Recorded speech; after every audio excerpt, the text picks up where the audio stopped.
Hello guys, অনেক দিন live video করিনি।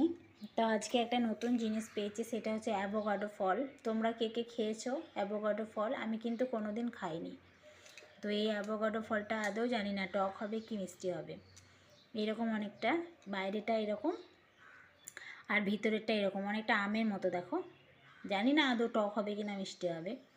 তো আজকে এটা আমাদের দোকানে আজকে প্রথম নিয়ে এসছে। তো এই ফলটা বাড়িতেও নিয়ে এসছে। যাই বা ফল দোকানে আসে, তার আগে বাড়িতে আসে। বাড়িতে খাওয়ার পর আমরা বুঝতে পারি যে ফলটা কি, কেমন খেতে। তো ঠিক আছে গাইস, ট্রাই করবে সকলে।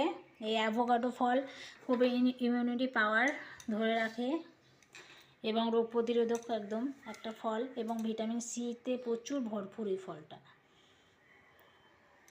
চলো টাটা। অ্যাভোকাডো ফল সকলে ট্রাই করবে, খাবে। বাই।